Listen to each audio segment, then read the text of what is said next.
എടാ മോനെ, അച്ഛനും അമ്മയൊക്കെ എങ്ങനെ ഉണ്ടോ? അവരൊക്കെ സുഖമായിട്ടിരിക്കുന്നു.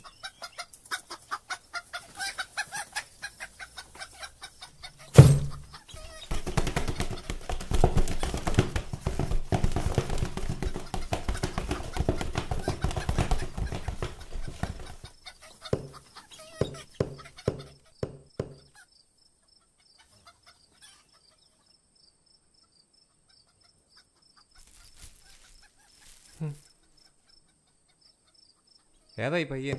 എടാ നമ്മുടെ ജോസിൻ്റെ ഇളയനിയില്ലേ ജോഷി, അവൻ സ്കൂൾ വിട്ട് കഴിഞ്ഞാൽ പിന്നെ ഫുൾ ടൈം ഇവിടെയാ. നമ്മുടെ എത്രേ? 140. എടാ ജോസേ, ഞാൻ അങ്ങോട്ട്. ആ കല്യാണക്കാരുടെ ഇറച്ചി റെഡി ആയെങ്കിലേ അവർ വന്നാൽ അത് കൊടുത്തിട്ടേ പോളെ. തീർത്തേക്കാം. തീർത്ത് കൊടുത്തിട്ട് പോയാൽ മതി. ആ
ഞാൻ നിന്നോട് അന്നേരം പറഞ്ഞു ഞാൻ സാറിൻ്റെ വീട്ടിൽ ഇല്ലടി ഞാനിവിടെ ആദ്യമായിട്ടാണ് വരുന്നത്.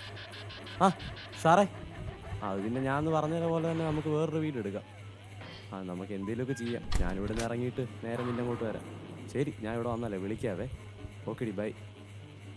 സാറിനെ ഇന്ന് വരാഞ്ഞേ? ഇന്ന് കുറച്ച് പരിപാടി ഉണ്ടായിരുന്നോ? ഇത് തന്നെ പരിപാടി. ആടോ ഇരിക്ക്. സാറിന്ന് വരാഞ്ഞ കാരണം വർക്ക് ലോഡ് ഫുൾ എനിക്കായിരുന്നു. മടുത്ത്.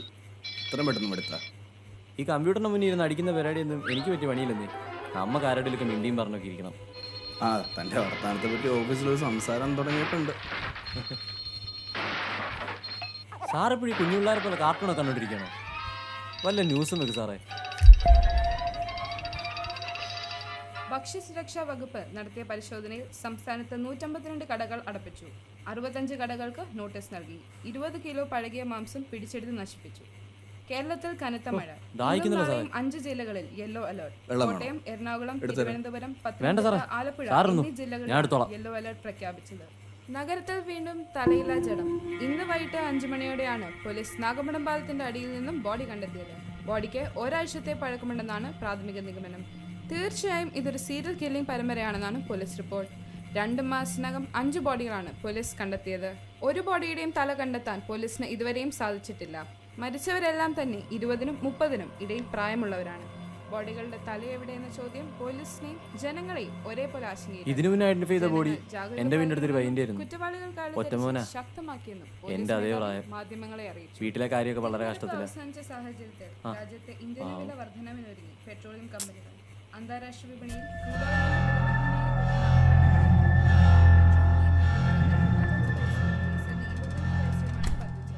തുടർച്ചയായി ഇത് 3-ാം ദിവസമാണ് വില വർധനവ്.